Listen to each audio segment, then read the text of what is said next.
Subject data structure है, जिसमें हम लोग आज डेटा स्ट्रक्चर का इंट्रोडक्शन और कुछ फंडामेंटल्स बातें होगी जिसके बारे में हम लोग बात करेंगे।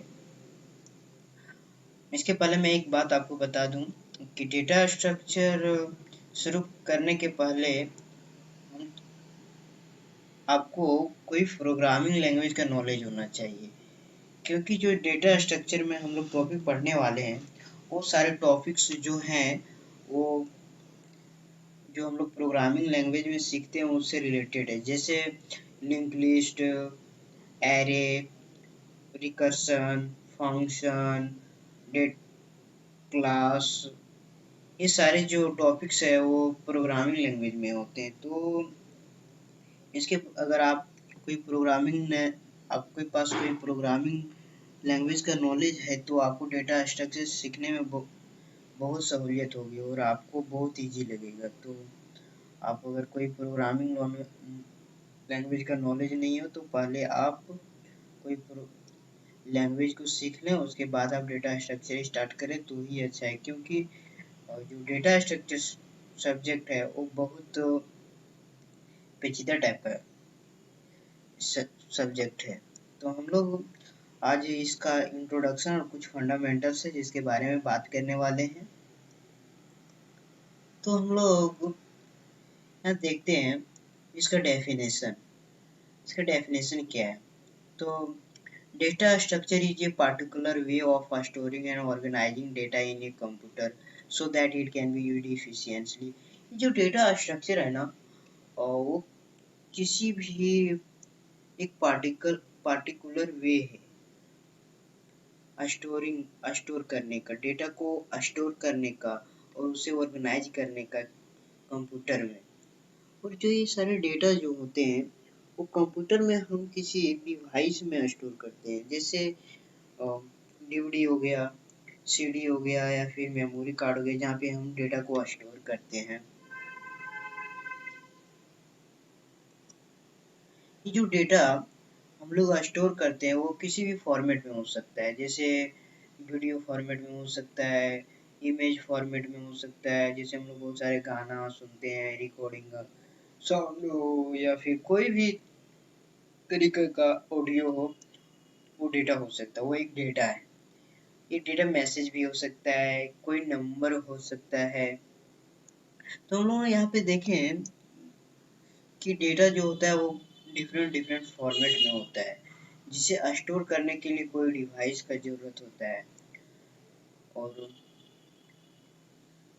ये जो डेटा होता है ये डेटा बहुत डिफरेंट टाइप्स के होते हैं, जैसे इंटीजर हो गया, कैरेक्टर हो गया, फ्लोट हो गया।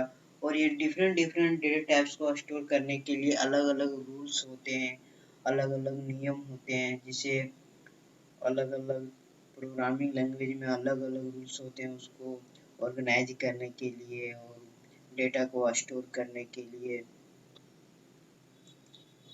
ये जो डेटा स्ट्रक्चर है उसका क्लासिफिकेशन हम लोग देख लेते हैं।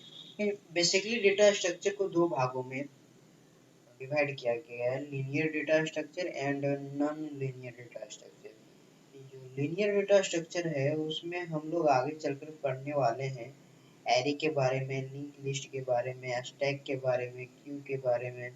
और नॉन लीनियर डेटा स्ट्रक्चर है उसमें हम लोग ट्री और ग्राफ के बारे में पढ़ने वाले हैं। जो डेटा स्ट्रक्चर है इस या किसी भी प्रोग्रामिंग लैंग्वेज का पावरफुल टूल्स माना जाता है, क्योंकि यह एक बड़े एप्लीकेशन को डेवलप करने में वहाँ ये जो डेटा स्ट्रक्चर है एक इम्पोर्टेंट रोल्स निभाता है। किसी भी लार्ज डेटा को स्टोर करने के लिए डेटा स्ट्रक्चर का रूल्स को फॉलो किया जाता है। ये जो डेटा स्ट्रक्चर है, जैसे कि हम लोग कोई एप्लीकेशन बनाते हैं, जैसे लाइब्रेरी मैनेजमेंट का हो गया, उसमें बहुत सारे बुक्स होते हैं, उन बुक का बहुत सारा इंफॉर्मेशन यानी इंस्ट्रक्शन होता है, जिसे हम लोग एक मेन फंक्शन बना करके उस सारे डेटा को स्टोर करते हैं और उससे रिलेटेड करते हैं।